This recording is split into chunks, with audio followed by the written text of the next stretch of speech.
Actually, I'm here to introduce a very important and very brave individual, Bo, who has been targeted by fascists right from the beginning of this movement.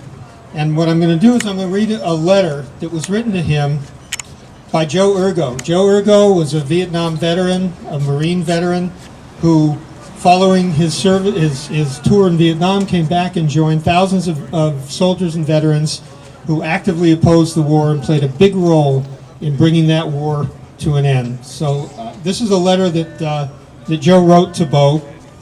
I'm just going to read his letter. It says, "Hey Bo, my brother. Welcome to the long thread in history of former soldiers of imperialism deserting their masters and joining the people's struggle for a world free of imperialism. Right now, that means mobilizing the masses of people here in the U.S. to create a political situation where the government representatives are forced to find a way for the fascists in power to be driven from power.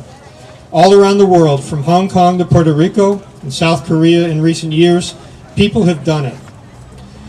Refuse Fascism details the crimes and dangers of the Trump-Pence regime and says the only way to stop Trump and Pence and advance every struggle for justice is by the power of the people in the streets. Yes, the stakes are high and you have been targeted because you are using your service in the U.S. military to tell the people the truth about what you saw and call on people to stop what is being done in their name. As the revolutionary leader Bob Avakian has said, when analyzing the world in all its complexity, you have to ask for what and for whom. Veterans in particular have the added burden of remembering the masses of people of the countries we have been and what we did to their land, their culture, and to the people themselves. As a Vietnam vet, I've taken this seriously, and as one of the leaders of Vietnam Veterans Against the War, VVAW, in the early 70s, I witnessed what happens when the U.S. military is defeated by a determined people to fight for their liberation. That defeat went deep into the ranks, and the soldiers rebelled in every way possible, and on nearly every U.S. military base in the world. GIs refused in many ways, and some, like Carl Dix, went to prison rather than kill the Vietnamese people. When I welcomed you in this letter to the long thread of history of former soldiers of imperialism deserting their masters, I meant it. African American soldiers in the late 1800s, they were the sons of African slaves in America, who deserted the U.S. Army in the Spanish-American War being fought in the Philippines.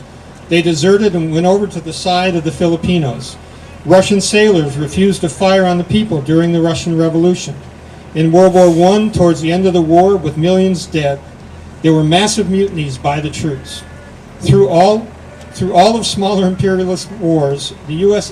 of the 20th century, there were acts of resistance. But with the Vietnam War, something new came into the scene with the Vietnam Veterans Against the War. A veterans group organized with two purposes: tell the people the truth about what we had done and witnessed, and then call on the people to stop the war. That was their responsibility to end it. Two events stand out: the Winter Soldier investigation into U.S. war crimes, where 125 veterans and others testified for 3 days, and a few months later, when almost 100 vets threw their medals at the war criminals inside of the Capitol. 20 years later, the Iraq Veterans Against the War held their own hearings to bring the truth out and expose the war crimes they carried out or witnessed. And there was a lot more. Finally, I want to speak to the need for more veterans to come forward and demand OUTNOW. When veterans speak out and expose the crimes of the Trump-Pence regime, they not only reach people intellectually, they also reach people in their hearts, in their hope for humanity in the future. It's no small point that soldiers who desert their masters to join the people break through the invincibility of the massive armed force of the government. And the masses of poor and oppressed and all good-hearted people welcome them as heroes of the people. Veterans can help people break with the viciousness of American chauvinism.